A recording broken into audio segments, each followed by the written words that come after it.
welcome back to another video. We are getting everything done on our summer to-do list around here, and so I wanted to show you guys a few of the things that I'm doing to keep track of all the things that we need to get done for homeschooling, for our household in general, for myself. And I wanted to share our checklist that I've shown you guys before, but I wanted to talk about how we're using it right now. I introduced this now like 2 years ago. I just realized that I'm looking on the wrong side. I introduced this 2 years ago, and it was a little bit of a different process that we used. And now, since things have changed as my son has gotten older and the tasks that we have to do are different, it is tweaking just a little bit, but I still wanted to show you guys how we're implementing it for something that works for us, and maybe that you can get some inspiration on how to do that this summer or next school year, however that shakes out. This is the learning chart that we used when we first started homeschooling, and so we are using it now again for our summertime tasks. We sat down together, and I think this is like one of the key ingredients for this being able to go well and smoothly.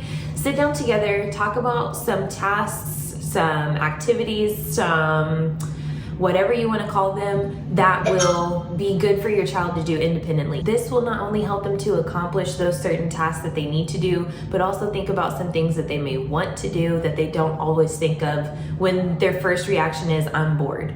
I know that even I get that way, and I like start scrolling on TikTok or I get on YouTube or whatever it may be. So to avoid the I'm bored and go ahead and have something to do or a list of things that you may do is gonna not only help you in your sanity, I'm speaking from experience. Okay, and the other thing that I think is important to talk about before starting a checklist like this is also setting a number of days that that goal or task or activity needs to be checked off. Okay, so just like last summer, my son is gonna go to some summer camps this year, and so I decided that I'm gonna get ahead of the game and go ahead and make my own version of a checklist of things that I need to get done just around the house or for myself, or all of those things that like you put off and keep putting off and put off some more. I just need to go ahead and get those done. So I'm gonna take advantage of him being at camp and go ahead and make my checklist of all of those things that I want to accomplish throughout the next whatever weeks that he's gonna be gone. So I decided that I would do that with you guys and show you what that looks like. Okay, I have my checklist ready to rock and roll. This is from my Editable digital calendar and checklist set. I will leave the link for this below. However, I told you guys that I just work better doing things manually by pen and paper. These are definitely one of my favorite. It's like a knockoff flare pen kind of thing. They have that little felt tip. I absolutely love these, and I have always loved these. I have quite the collection over here of other pens. Sometimes I color code, but for this purpose, I don't think that I'm going to, but just in case, I'm gonna leave those up here. Okay, so I have a section for self, home, and work. I have some things that I need to get done, including going to the dentist and just some other things that I need to check off that my husband and I have been putting off. And then home, I have some home projects that I need to figure out. I know that I shared with you guys our bathroom transformation, and then this past week I hung some barn doors, but there are just a few other different things that I need to do, so I'm gonna include that. And then work, that includes everything I have to do for making plans and schedules for other homeschooling families. If you didn't know, that is something that I offer. So if you are falling into that category where you need some help getting started or just getting organized to get started, definitely let me know, because that is something that I do and enjoy doing and love talking to you guys about. So I'm just gonna list everything on my checklist and check back in with you after that.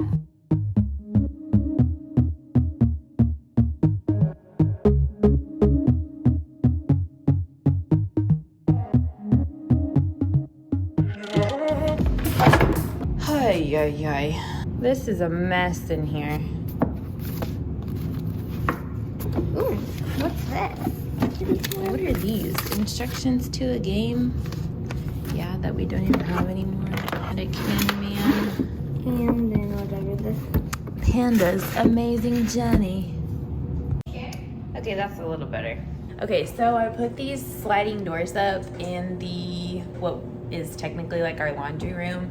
And yes, I repurposed these doors, so I had to buy some wood filler, and now my son is roasting me because look at the size of this.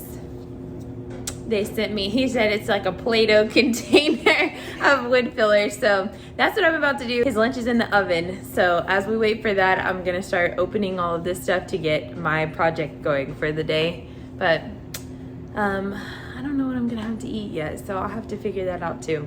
I told y'all how we are currently obsessed with these croissant sandwiches. He's gonna have a cherry yogurt and some honey nut Chex Mix. If you haven't seen these, oh my gosh, grab them, eat them, sweet and salty.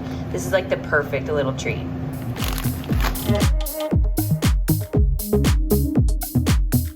Okay, it's a little bit later in the day, hence the way that my hair looks.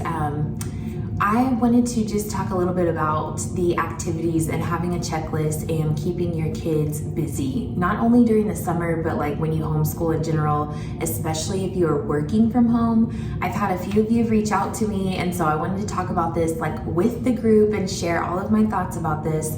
So a few things that have been working for us: when I am in here doing one of my personal tasks or like work tasks, my son loves to still be in here. I know that that's like a perk of having an only child, but he always like wants to be with one of us, and that's fine with me. I don't want to discourage that or like make him feel like that's not okay because I'm busy, but I also need him to be engaged in doing something. So I've shared a few different like DIY activities that are super low cost, or different ideas of what you probably already have at home that you can give your kids to do. But with having that checklist, it kind of gives a little bit of the responsibility to them, and it teaches them to now come up with different tasks and things to keep themselves occupied when you may not be available. And so by doing that, it has given him something to do. Even though we're in the same space, we don't have to be interacting, especially if I'm trying to focus on something and he's also trying to focus on something. It helps us to still be in the company of each other, but both be busy and be able to really focus on what we're doing. The other thing that I would definitely encourage you guys to do is set like an incentive. So even like going to the park. So let's say that we had a great day. Everything on the checklist was marked off, or most of the things, or the number of days or whatever that you have agreed to with your kids. If they reach that goal, then you guys get to go to the park or go to the trampoline park or whatever it may be. Just some kind of incentive so that you're getting a chance to keep checking in with how they're doing on their checklist, to encourage like the excitement around it. The air went off, so the sound's gonna be a little bit better. But it also gives everybody a break from just being in the house too. So having that like difference in environment can also help to just push the reset button sometimes. Something that I used to really love doing is taking a mental break and going to run an errand by myself. But lately that has not been working out the way that it used to. And so instead I'll just tell my son to come with. Even if he keeps his headphones on and watches a movie, it's still getting out of the house, getting a difference of environment while I am also running my errands. I can still listen to my podcast or whatever, and then we can go inside, run our errand together, or run those errands together, and then come back. And it almost seems like we've had a little bit of an outing because we spend so much time in the house homeschooling already, and on top of not wanting to be with the crowds and everything over the summer since everyone else is off. But I just wanted to share my 2 cents on that. I hope that that was a little bit helpful to those of you who might be struggling with that or feeling like you have to keep your kids busy. You don't. It's okay for your kids to be bored. It's a good thing for them to come up with different things for them to do. But by having like a guide or like a little bit of encouragement, it could help to get the ball rolling a little bit more. And sometimes that's what we need to be able to focus on what we need to get done too. And so I completely understand that. And speaking of things to do, I still have a few more things on my to-do list, so I will check back in with you guys later. But thank you so much for watching. Remember, as always, if you're looking for some very affordable resources to get started on your homeschooling journey or just switch a few things up, I always have my link down below. Everything that I show you can be found on my website. And if you are a member on my page, you get monthly freebies that go along with everything I talk about on here, all of the seasonal fun, so be sure to go check that out. And if you haven't already, subscribe here, and I will see you in the next one.